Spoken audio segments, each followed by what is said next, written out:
Hi guys, बहुत बहुत स्वागत है आप लोग का हमारे यूट्यूब चैनल टाइम्स कैरियर पर। सो गाइस, हम लोग जो आज देखेंगे कुछ क्वेश्चंस 2000 जैसे 21 का पैटर्न है, सेम वही पैटर्न रहेगा आपका 2022 में, यानी कि डबल क्वेश्चन पूछेगा जिनमें से हम लोग को हाफ का ही आंसर करना है। तो 2021 में जो कुछ क्वेश्चंस हैं उन सबको हम लोग थोड़ा थोड़ा डिस्कस कर लेते हैं, देख लेते हैं कि क्या पूछा है, किस टाइप का क्वेश्चन पूछा है, या हार्ड लेवल है या फिर इजी लेवल है या मीडियम लेवल है। तो उन सबको हम लोग देख लेंगे। और आप लोग देख ही रहे हैं कुछ क्वेश्चंस यहाँ पे मैंने लिख दिए हैं, 7 क्वेश्चंस लिखे हैं, यहाँ पे भी मैं लिखूँगा वहाँ पे, ठीक है। तो आइए पहले देख लेते हैं। सबसे पहले कह रहे हैं questions, throw light on GMO यानी कि जेनेटिकली मॉडिफाइड ऑर्गेनिज्म पर आप जो है उल्लेख कीजिए, या क्या होता है, किसे कहते हैं GMO। तो जेनेटिकली मॉडिफाइड ऑर्गेनिज्म, GMO का फुल फॉर्म ही होता है G for genetically, M for modified, O for organism.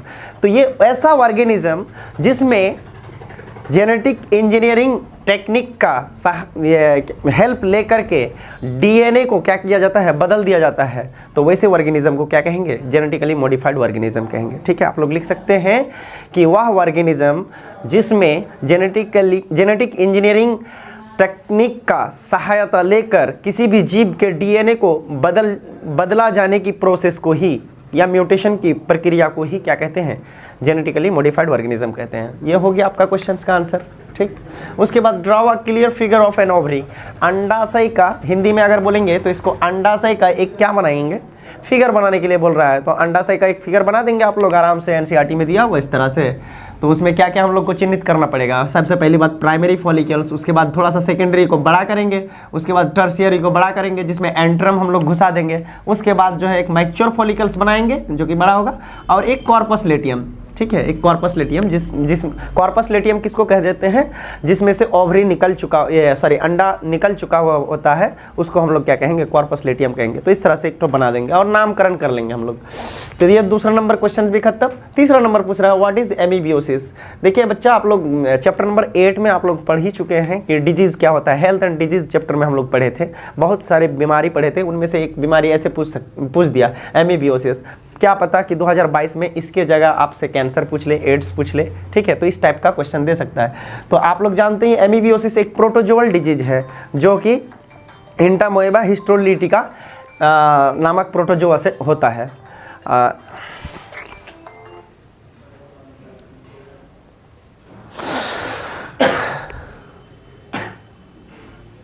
एंटामोएबा histolytica protozoa से होता है, जो कि एमीबियोसिस है। खास करके इस बीमारी में जो है ना, पेट में बहुत ज़्यादा दर्द होता है। इसका अगर सिम्टम्स पूछ ले, सिम्टम्स भी दिया हुआ एक्चुअली, तो पेट में बहुत ज़्यादा दिक्कत होता है, ठीक है, कृमि टाइप का हो जाता है और पेट में ज़्यादा दिक्कत करता है। तो इसका पैथोजिन का नाम लिख लेंगे एंटामोएबा हिस्टोलिटिका।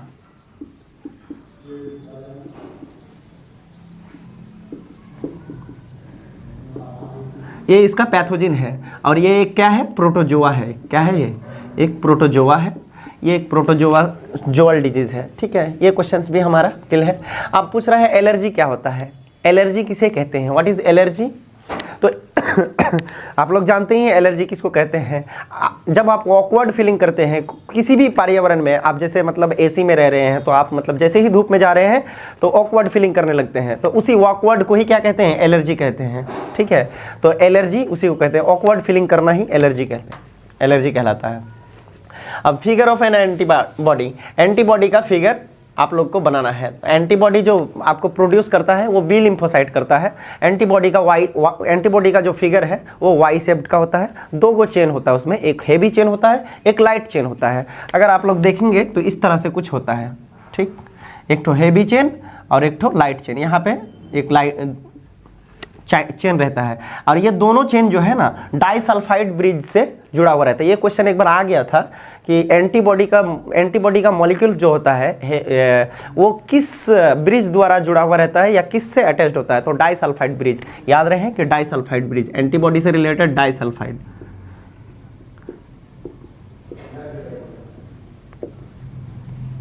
डाइसल्फाइड ब्रिज से एक दूसरे से क्या हुआ रहता है, जुड़ा हुआ रहता है। नेक्स्ट क्वेश्चन ये तो हो ही गया। अब ये है बायोडाइवर्सिटी हॉटस्पॉट। ये क्या होता है बायोडाइवर्सिटी हॉटस्पॉट? देखिए बच्चा, बायोडाइवर्सिटी में हम लोग जब पढ़ते हैं तो हम लोग कंजर्वेशन पढ़ते हैं, बायोडाइवर्सिटी एंड कंजर्वेशन। कंजर्वेशन का मतलब क्या करना?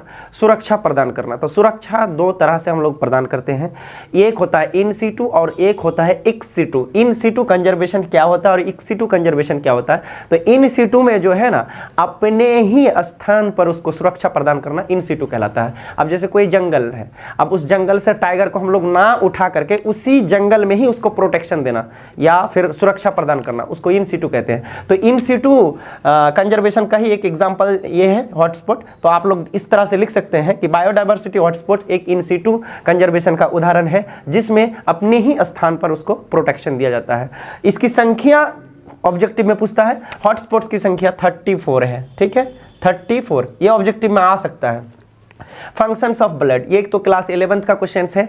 ब्लड का काम क्या है? आप लोग जानते ही हैं, परिवहन तंत्र पढ़े हैं ना मैट्रिक में। तो ब्लड क्या करता है? पूरे के पूरे बॉडी में परिवहन तंत्र का काम करता है। ये ऑक्सीजन को एक स्थान से दूसरे स्थान तक लेके जाता है, साथ ही साथ ग्लूकोज को भी एक स्थान से दूसरे स्थान तक लेके जाता है। ठीक है, इसी को हम लोग क्या बोलते हैं? ये functions of blood. Next question हम लोग करते हैं, क्वेश्चन नंबर 8। अब नेक्स्ट क्वेश्चन है ग्लोबल वार्मिंग। ग्लोबल वार्मिंग किसको कहते हैं? आप लोग 10th क्लास में ही पढ़ते हैं कि ग्लोबल वार्मिंग किसे कहते हैं, उर्दू के क्लास 10th में पढ़ते हैं। ठीक है, यह एक संगीन मसला है, काफ़ी कॉम्प्लिकेटेड प्रॉब्लम है, उलझाया हुआ प्रॉब्लम है। हमारे ह्यूमन एक्टिविटीज़ भी इसमें सहायता करते हैं, जैसे टेम्परेचर का बढ़ावा होना। ठीक है, टेम्परेचर का बढ़ने से क्या होता है? इफेक्ट पड़ता है। आइसेज क्या होते हैं? पिघल करके पानी में तब्दील हो रहे हैं। अगर इसी तरह से ग्लोबल वार्मिंग में टेम्परेचर बनते गया, मतलब बढ़ते गया तो एक दिन ऐसा आएगा कि हमारे धरती में पूरा पानी ही पानी होगा। ठीक है, तो इसी को ही ग्लोबल वार्मिंग कहते हैं। ग्लोबल वार्मिंग किसको कहते हैं? पर्यावरण में या फिर जलवायु का चेंज होना या पर्यावरण में बहुत ज़्यादा टेम्परेचर की वजह से बर्फ़ का पिघलना और हमारे इन्वायरमेंट को इश्यू होना, इसी को ही क्या कहते हैं? ग्लोबल वार्मिंग कहते हैं। सिंपल बात है, लिख लीजिएगा आप लोग। ठीक, उसके बाद इन ब्रीडिंग क्या होता है? देखिए, ब्रीडिंग का मतलब क्या होता है? ब्रीड का मतलब होता है नस्ल। ठीक है, लेकिन यहाँ पे इन ब्रीडिंग लिखा हुआ है। इन ब्रीडिंग वो ब्रीडिंग है, ब्रीड जैसे हम लोग कॉपुलेशन नहीं बोलते हैं, कॉपुलेशन मैट करना एक दूसरे से। तो इन ब्रीडिंग एक ऐसा प्रोसेस है या ऐसा तकनीक है जिसमें अपने ही जैसी स्पीसीज को एक दूसरे के साथ मैट किया जाता है, उसे ही हम लोग क्या कहते हैं? इन ब्रीडिंग कहते हैं। Same species, nearest species, same species और नियरेस्ट स्पीसीज अलग अलग है, लेकिन सेम स्पीसीज इन ब्रीडिंग में क्या किया जाता है? एक दूसरे के साथ मैट किया जाता है। जैसे अब गाय का नस्ल है, बहुत सारे नस्ल है, जैसे अब जर्सी हो गया, देसी हो गया, तो ठीक है, देसी को देसी से ही मैट करवाना है, तो उसी को क्या कहते हैं? इन ब्रीडिंग कहते हैं। और इंटरब्रीड अगर होता तो थोड़ा सा उसमें डिफरेंट हो जाता, जर्सी को देसी से, ठीक ना, अपने नियरेस्ट को, लेकिन इन ब्रीडिंग में सेम स्पीसीज को। इस तरह से 7 नस्ल तक इसमें ब्रीड करवाते रहता है, यानी मैटेड करवाते रहता है, और उससे बच्चे या उससे जो भी मतलब उत्पाद पैदा होता है, जो भी ऑर्गेनिज्म पैदा होता है, उसको 7 पीढ़ियों तक क्या किया जाता है? मैटेड करते रहता है। लाइन फिल्टर सिंड्रोम, ये क्वेश्चन हो गया। अब लाइन फिल्टर सिंड्रोम ये क्या है? ये एक क्रोमोसोमल डिसऑर्डर से, ठीक है, आपको इस कॉन्सेप्ट थोड़ा सा समझ लीजिए। एक वर्ड है एनियोप्लाइडी। एनियोप्लाइडी, एनियोप्लाइडी किसको कहते हैं? आपसे ये क्वेश्चन भी पूछ सकता है 2 नंबरिया क्वेश्चंस में। एनियोप्लाइडी किसके कहते हैं? एक या उससे ज़्यादा क्रोमोसोम का जुड़ना या फिर क्या होना या फिर लॉस हो जाना, उसे क्या कहते हैं? एनियोप्लाइडी कहते हैं। समझ गए आप लोग? हम लोगों में कितने क्रोमोसोम होते हैं भाई? 46 क्रोमोसोम होते हैं, यानी कि 23 जोड़ा। 44 क्रोमोसोम उनमें से ऑटोसोम कहलाता है और 2 क्रोमोसोम सेक्स क्रोमोसोम है। तो इस टाइप से क्वेश्चन पूछ सकता है कि सेक्स क्रोमोसोम की संख्या कितना होता है? 2 एक्स फीमेल में और मेल में XY। तो ये क्रोमोसोमल डिसऑर्डर्स है, यानी कि लाइन फिल्टर सिंड्रोम। ये एनियोप्लाइडी का ही क्या है?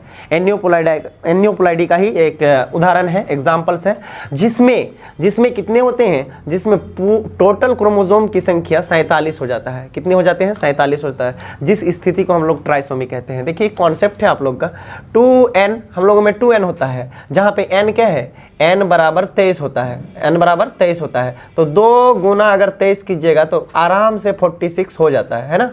तो ये n जो है क्या बोलते हैं यहाँ पे, अगर इस टाइप से रहे तो आप लोग क्या कर सकते हैं? 2a plus xxy। तो इसका जो कंडीशन होता है तो वह होता है कि 44 प्लस XX इसमें एक एक्स्ट्रा X क्रोमोसोम आ जाता है। तो ये क्वेश्चंस कई बार पूछा है कि कौन सा लाइन फिल्टर सिंड्रोम का कंडीशंस को बेहतर से बेहतर रिप्रेजेंट कर रहा है। तो ऑप्शन में अगर ऐसा रहे तो आंसर कर दीजिएगा, या फिर आप एक्सप्लेन कर रहे हैं तो आप कैसे एक्सप्लेन कीजिएगा कि यह एक क्रोमोसोमल डिसऑर्डर्स है जिसमें एक एक्स्ट्रा क्रोमोसोम ऐड हो जाता है, और लाइन फिल्टर सिंड्रोम एनियोपोलाइडी का एक एग्जाम्पल्स है जिसमें टोटल क्रोमोसोम की संख्या कितने होते हैं, 47 होते हैं। बस दैट्स इट, इतना ही लिख दीजिएगा तो चलेगा। और इससे रिलेटेड अगर सिम्टम्स पूछेगा तो इससे रिलेटेड जो भी मतलब आदमी होगा वो क्या होगा, स्टेराइल होगा, बांझ होगा, ठीक है, सीना ज़्यादा फुला हुआ रहेगा। आप लोग देखते नहीं हैं कि हमारे माहौल में ही कितना बड़े बड़े छाती, और मर्द भी कैसे कैसे बड़ा बड़ा ये फूल जाता है पूरा पूरा, जैसे लड़कियों का नहीं होता है मेमरी ग्लैंड, तो उसी तरह से फूल जाता है। हाँ देखे होंगे, सब हम लोग के सामने ही है, बायोलॉजी इसी को कहते हैं। अच्छा, आपका टेस्ट ट्यूब बेबी, फिर से नंबर 11 में क्वेश्चन पूछा हुआ, test tube baby. Test tube baby बार बार रिपीटेड क्वेश्चंस है, तो इस क्वेश्चंस का मैं आंसर बहुत ही सिंपल वे में देना चाहूँगा। टेस्ट ट्यूब बेबी, टेस्ट का मतलब होता है कि भाई जांच करना, ट्यूब का मतलब होता है पाइप, और बेबी, बेबी का मतलब बच्चा, ठीक है ना। तो पाइप में जो बच्चा का सबसे पहला जो ये स्टार्टिंग है वो स्टार्ट करे, उसी ही test tube baby. Test tube baby का मैं अच्छे से एग्जाम्पल देता हूँ, डेफिनेशन देता हूँ। वो जब ओवम तथा स्पर्म को किसी लैब में ट्यूब में फर्टिलाइजेशन करवाया जाए, इन विट्रो फर्टिलाइजेशन जिसको कहते हैं, आउटसाइड द बॉडी यानी कि बॉडी से बाहर होने वाले निषेचन को इन विट्रो फर्टिलाइजेशन कहते हैं। इन विट्रो फर्टिलाइजेशन हो करके जब जायगोट बन जाता है तो जायगोट को ट्रांसफ़र कर दिया जाता है फीमेल में, तो उससे जब जो बच्चा पैदा होता है उसी को टेस्ट ट्यूब बेबी कहते हैं। अब इससे एक टेक्निक भी आ जाता है जिसमें बच्चा काफ़ी ज़्यादा मतलब क्या होते हैं, कंफ्यूज होते थे। भाई इसमें कोई कंफ्यूज होने की ज़रूरत नहीं है, इसके लिए एक ही टेक्निक आता है, वो है जिफ्ट। वो क्या है, जिफ्ट, ठीक है, जायगोट इंट्रा फलोपियन ट्रांसफर। मैंने जब अभी तक जो एक्सप्लेन किया बस इसी टेक्निक को ही एक्सप्लेन किया। जिफ्ट एक ऐसी टेक्निक है जिसके द्वारा टेस्ट ट्यूब बेबी को क्या किया जाता है, प्रोड्यूस किया जाता है या पैदा किया जाता है, ठीक है। और जिफ्ट का अगर फुल फॉर्म आप लोग जानना चाहते हैं तो Z for zygote, I for intra, F for Fallopian और टी फॉर ट्रांसफर लिख लेंगे आप लोग, ठीक। नेक्स्ट क्वेश्चन है आप लोग का, इफेक्ट्स ऑफ एल्कोहल। अब एल्कोहल क्या है, एल्कोहल हमारे लिए अगर ज़्यादा अधिकता हो जाए तो वो हमारे लिए हानिकारक हो सकता है। जैसे शराब में एल्कोहल होता है। अब आप लोग जानते हैं कि ज़्यादा शराब पीने से क्या होता है, उस आदमी का, जो आदमी उसको रेगुलरली ले रहे हैं और बहुत ज़्यादा मात्रा में ले रहे हैं, वो ज़्यादा दिन जीते नहीं हैं, ठीक है। तो वो एल्कोहल क्या करते हैं, उनकी लीवर को क्या कर देता है, डैमेज कर देता है, उनकी लीवर को ही ख़त्म कर देता है। तो लीवर क्या करना, फंक्शंस करना बंद कर देता है, जिसके कारण उसका हत्या हो जाता है। तो इफेक्ट्स ऑफ एल्कोहल में क्या लिखेंगे, एल्कोहल मनुष्य के लीवर्स को काफ़ी ज़्यादा हानि पहुंचाते हैं, जिसकी वजह से वह इंसान बहुत ज़्यादा दिन जीता नहीं है। तो इस तरह से आप लिख सकते हैं। जो शराब और आपका एग्जांपल दे सकते हैं कि शराब में बहुत ज़्यादा, वैसे बियर, विस्की और क्या क्या आता है, ब्रांडी, रम्स वगैरह वगैरह, ये सारे के सारे ब्रांड्स हैं। उसके बाद जो है 13 नंबर क्वेश्चन है ट्रांसक्रिप्शंस। तो क्रिक भाई साहब एक साइंटिस्ट थे जिन्होंने बहुत ही अच्छा मॉडल दिया था, जिसको हम लोग क्या कहते हैं, सेंट्रल डोग्मा, है ना, सेंट्रल डोग्मा। तो उन्होंने क्या दिया था, DNA। ये बहुत ही इम्पोर्टेंट है, मैं इस फिगर को आप लोग याद ही कर लीजिएगा, ठीक है। DNA से एक तीर मार रहे हैं हमने, mRNA और फिर उसके बाद प्रोटीन, उसके बाद क्या है, प्रोटीन। अगर DNA से DNA बन रहा है तो उसको हम लोग रेप्लिकेशन कहेंगे। उसको क्या कहेंगे, रेप्लिकेशन, उसको रेप्लिकेशन कहेंगे। DNA से अगर mRNA बन रहा है तो उसको हम लोग ट्रांसक्रिप्शन कहेंगे। क्या कहेंगे, ट्रांसक्रिप्शन। उसके बाद mRNA से अगर प्रोटीन बन रहा है तो उसको हम लोग क्या कहेंगे, ट्रांसलेशन। उसको क्या कहेंगे, ट्रांसलेशन। तो इन्होंने वर्ड क्या दे के रखा है, इन्होंने वर्ड दे के रखा है transcription. What is transcription, transcription को एकदम इजीली आप लोग कर लीजिए। DNA से mRNA बनने की प्रोसेस को ही क्या कहते हैं, ट्रांसक्रिप्शन कहते हैं। अब इसमें मेन मुद्दा जो है वो एंजाइम का है। रेप्लिकेशन में DNA पॉलीमरेज एंजाइम का यूज होगा। क्या, किसका यूज होगा, DNA पॉलीमरेज, ठीक है, लिख लेते हैं DNA पॉलीमरेज। अगर बोल रहा है कि ट्रांसक्रिप्शन में कौन सा एंजाइम यूज होगा, तो आंसर करना है क्या, आरएनए पॉलीमरेज। देखिए डीएनए से डीएनए बनना रेप्लिकेशंस, और रेप्लिकेशन की प्रक्रिया में डीएनए पॉलीमरेज एंजाइम की आवश्यकता होती है, जबकि डीएनए से एमआरएनए बनने की प्रोसेस को हम लोग ट्रांसक्रिप्शन कहेंगे, और ट्रांसक्रिप्शन की प्रक्रिया में आरएनए पॉलीमरेज क्या होगा, रिक्वायर्ड होगा, आरएनए पॉलीमरेज। That's it. उसके बाद अगर ट्रांसलेशन पूछे तो क्या कर दीजिएगा, एमआरएनए से प्रोटीन बनने की प्रक्रिया को ट्रांसलेशन कहते हैं, हो गया ना। और ये आरएनए काफ़ी ज़्यादा मतलब हेल्पफुल होता है प्रोटीन बनाने में, आप लोग जानते हैं। और उसमें आरएनए के भी बहुत सारे टाइप हैं, टीआरएनए, एमआरएनए, आरआरएनए, इन सब का फुल फॉर्म भी होता है। आप लोग सिलेबस में पढ़े होंगे तो काफ़ी क्लैरिटी के साथ हम ही पढ़ाए हैं और पढ़ भी लिए होंगे, समझ भी।